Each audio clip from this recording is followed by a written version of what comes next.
Happy सप्तमी everyone. मैं तैयार हो गई हूँ सप्तमी में ठाकुर देखने जाने के लिए, यानी कि पंडाल हॉपिंग के लिए। पंडाल तो यहाँ पे बस 2 ही हैं हमारे घर के आसपास, तो दोनों देखने का इरादा है। मैं तैयार हो गई हूँ और आज मैंने बाल बांध दिए। नॉर्मली मैं बाल खोल के रखती हूँ जब भी मैं इस तरह के फंक्शंस में जाती हूँ या पंडाल हॉपिंग के लिए जाती हूँ, लेकिन इस बार मेरे साथ गुंडी है और गुंडी की आदत है कि वो जब भी गोदी में आती है तो वो बाल खींचने लगती है। तो ये वाला प्रॉब्लम मेरे साथ कल भी हुआ था जब मैं पंडाल में गई थी उसको गोदी में लेके, उसके दोनों हाथ में मेरे बाल फंस गए थे। तो इसीलिए आज मैंने बाल बांध लिया है और आई थिंक बाल बांध लो तो इयरिंग वगैरह भी अच्छे से दिखता है। So this is it, this is what I am doing. गुंडी को तैयार कराना है और मम्मी तैयार हो रही है और सू अभी उसका डूडू प्रिपेयर कर रहे हैं, यानी कि फॉर्मूला मिल्क प्रिपेयर कर रहे हैं।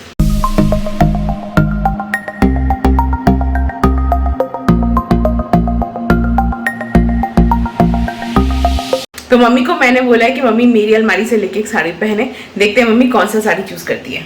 मम्मा कौन सा साड़ी चूज करोगी? सोच रही कोई ना अच्छा वाला चूज करो, सिंपल सा चूज मत करो। नहीं, ये तो मेरे ऑफिस जाने का साड़ी इतना सिंपल है, कोई अच्छा सा चूज करो। वो जो ना मतलब जो भी तुम्हें अच्छा लगे, बस थोड़ा सा मतलब ब्राइट फेस्टिव होना चाहिए। वहाँ पे सब फेस्टिव टाइप की साड़ीज पहन के आएंगे। কোনটা তো পড়া আছে সেটা বের কর। কোনটা পরা আছে? কেন না পরা था? अच्छा कौन कलर পরবে? যে কোনো কালার, গোলাপি আর লাল बात दिए। क्यों, रेड में क्या प्रॉब्लम है मम्मी? अरे मम्मी अभी तो तुम जवान हो, बाल में कलर वलर करके हाँ रेड पहने, रेड পরা এটা পরবে জাস্ট তোমার কাছে।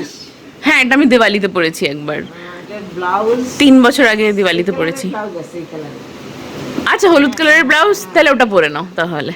तो मम्मी ने ये घरचोला साड़ी, ये वाली घरचोला साड़ी मम्मी ने पिक की है जो कि बहुत सुंदर है। मैंने ये एक बार दिवाली में पहना था और इसके साथ मम्मी के पास येलो कलर का ब्लाउज भी है। सो मम्मी तैयार होगी, अभी गुंडी को तैयार कराना है। तो लेट्स सी कि गुंडी को आज क्या पहनाएंगे। और ये महारानी तैयार हो गई है। इसको फ़िलहाल मैंने सिर्फ यही वाला पहनाया है, रॉम्पर ही पहनाया है, क्योंकि काफ़ी मोटे कपड़े का है। स्वेटर मैंने अभी तक नहीं पहनाया बिकॉज़ मैं वहाँ पे जाके देखूँगी कितनी गर्मी है कितना ठंड है, उसके हिसाब से मैं स्वेटर पहनाऊँगी। अभी तो ये मज़े ले रही है अपने रॉम्पर का, काफ़ी सॉफ्ट मटेरियल है, मोटा भी है लेकिन सॉफ्ट है। So I think she will be comfortable. नींद निकाल ले ये, फिर हम जा रहे हैं अभी। मम्मी मैं जाके देखती हूँ कि मम्मी तैयार हुई कि नहीं। मेरा प्लान है कि मैं जाने से पहले ना इसकी थोड़ी सी नज़र उतार के फिर जाऊंगी, क्योंकि आज सैटरडे है, शाम का टाइम है, इट्स द आइडल टाइम नज़र वगैरह उतार आने के लिए। तो मैं सोच भी रही थी काफ़ी दिन से कि इसकी नज़र उतारूंगी। सो देखते हैं।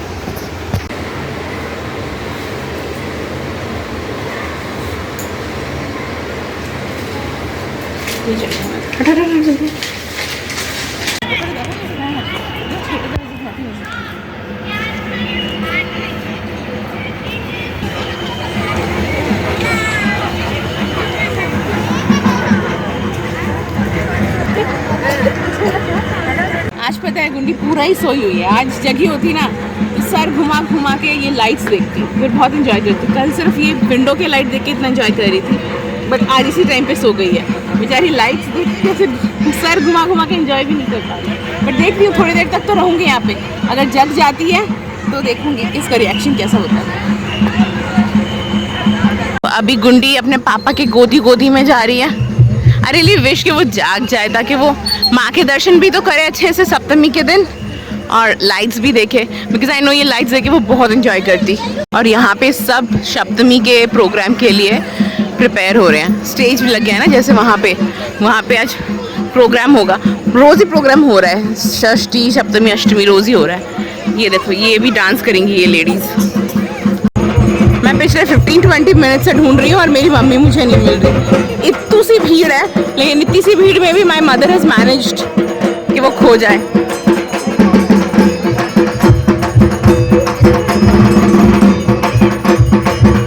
अच्छा वो रही।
एक्चुअली चनिया चोली लेनी थी गुंडी के लिए, लेकिन उसके साइज़ का है नहीं वहाँ पे। जो सबसे छोटा है वो भी गुंडी के लिए बड़ा ही होगा। तो दूर एक प्लेट समोसा, एक प्लेट लिट्टी चोखा और जलेबी ऑर्डर कर देगा। समोसा, लिट्टी चोखा, जलेबी, तीनों ऐसे ही खाना पड़ेगा। खाते खाते कर रहे हो बच्चा मानुष कर लो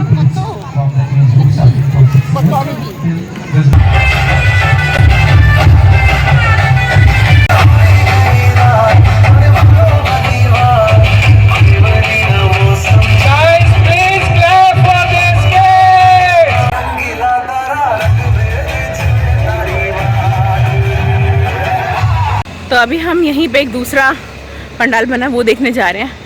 और गुंडी को मैंने भी मम्मी के पास दे दिया है, क्योंकि मम्मी को ये वाला फंक्शन जो है वो देखना था। और गुंडी सो रही है तो उसको इतना दूर लेके जाने का कोई मतलब नहीं बनता। तो मम्मी और गुंडी बैठ के फंक्शन देख रहे हैं। थोड़ा सा ही जगी थी वो, ज़्यादा देर के लिए जगी भी नहीं थी। इतना सो रही है ना आज वो, कि मतलब मेरा जो एंटायर प्लान था कि मैं उसको सप्तमी एंजॉय करवाऊँगी, मेरा प्लान ही फेल हो गया। क्योंकि वो सो रही है तो सो ही है, आज सारा दिन सो रही है वो। तो हमारी सोसाइटी में 2 पूजा हो रहे हैं और अभी मैं सेकंड पूजा में आ गई हूँ।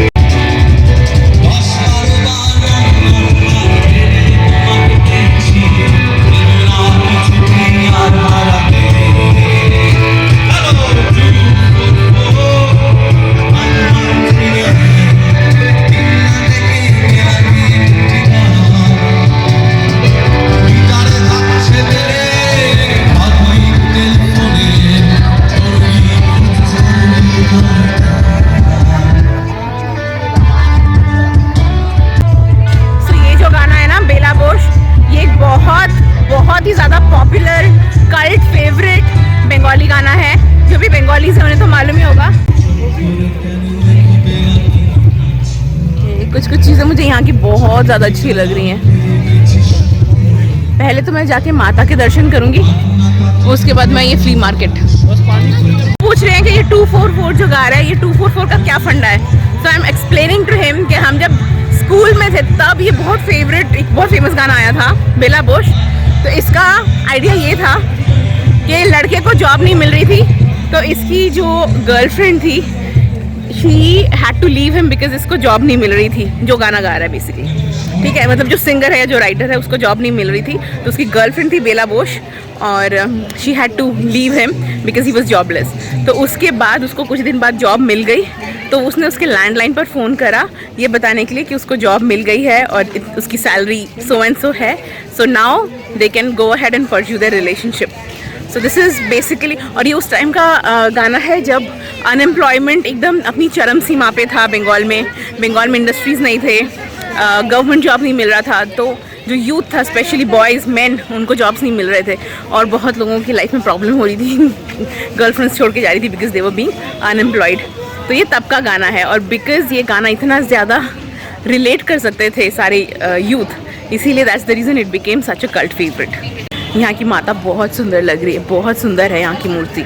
नॉट दैट वहाँ की मूर्ति सुंदर नहीं है, लेकिन this is also a very beautiful मूर्ति। और ये मूर्ति जो है ना, ये एकदम बंगाल में जो शाबे की मूर्ति बोलते हैं, बिल्कुल वैसी मूर्ति बनाया है इन लोगों ने।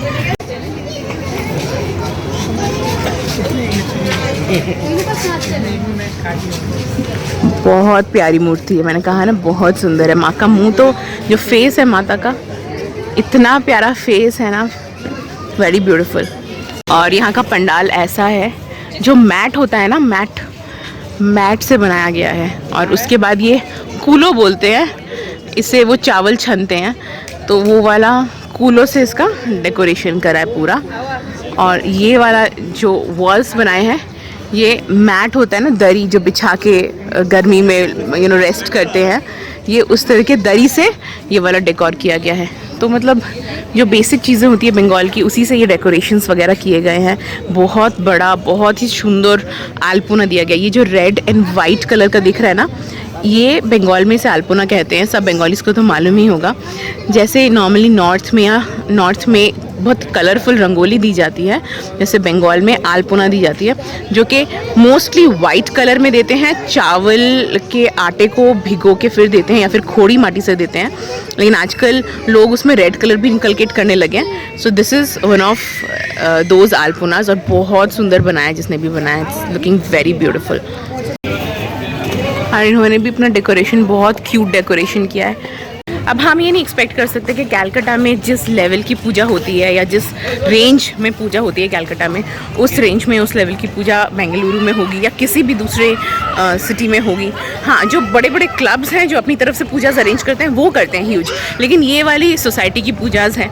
तो अगर हम एक्सपेक्ट करें कि बंगाल के बड़े बड़े क्लब्स में जैसी पूजा होती है वैसी होगी, तो that will not be fair. But अपने हिसाब से ये दोनों ही पूजा, जो मेरे घर के पास हो रही है वो वाली एंड ये वाली, दोनों ही पूजा छोटी है लेकिन बहुत सुंदर है।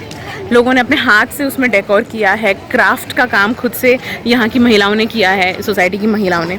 तो लग रहा है कि उन्होंने पूरे दिल से, अपनी बहुत ही श्रद्धा से ये दोनों पंडाल्स बनाए हैं, and that is what matters, right? Shraddha is what matters. Bengal के बाहर बेंगलुरु में ही ऑलमोस्ट सबसे बड़ा दुर्गा पूजा होता है। बंगाल के बाहर बेंगलुरु में होता है सबसे ज़्यादा दुर्गा पूजा, सबसे बड़ा या सबसे ज़्यादा? मतलब सबसे बड़ा है, सॉरी। और मुंबई में दुर्गा पूजा उतने स्केल में नहीं होता है, पर उतने स्केल में नहीं होता जितना बंगाली कम्युनिटी है। बिकॉज बंगाली कम्युनिटी बेंगलुरु में बहुत ज़्यादा है, बहुत बंगाली सेटल्ड है यहाँ पे। काफ़ी अच्छा होता है। अच्छा, पुणे में कांग्रेस क्लब करके है क्या, वहाँ पे काफ़ी अच्छा होता है। कांग्रेस क्लब? तो कोई पुणे वाला अगर देख रहा होगा तो बताना कांग्रेस क्लब की दुर्गा पूजा किसी ने देखी है कि नहीं। और फाइनली गुंडी जाग गई, वापस आके देखा है कि मम्मी फंक्शन सुन रही थी और फंक्शन सुनते सुनते फाइनली गुंडी जाग गई और काउंटडाउन पे डांस कर रहे हैं। काउंटडाउन पे डांस कर रहे हैं। काउंटडाउन, ये देखो बाप बेटी का डांस।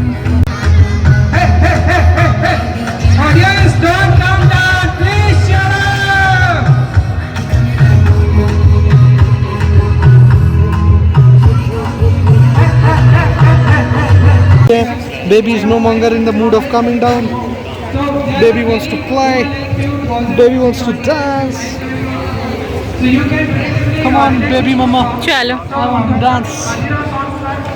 तो बस अभी हम घर आ गए हैं। घर आके मैंने चेंज कर लिया है, लेकिन अभी फेस वगैरह धोना बाकी है। बहुत ज़्यादा टायर्ड लग रहा था तो मैंने चाय बैठा दिया मम्मी और मेरे लिए। सू तो चाय पीते नहीं हैं, और मैं जो दूध वगैरह डाल के चाय बना रही हूँ वो चाय पापा भी नहीं पीते। तो मेरे और मम्मी के लिए मैंने बस इलायची वगैरह डाल के एकदम मस्त चाय बना रही हूँ मैं। और चाय वाय पी के फिर हाथ मुँह धो के सो जाऊँगी। आज तो मुझे लग रहा भी नहीं है कि मैं कुछ खाऊँगी, क्योंकि बाहर भी जो हमने खाया था samosa litti, that was so filling, तो भूख भी नहीं लग रही।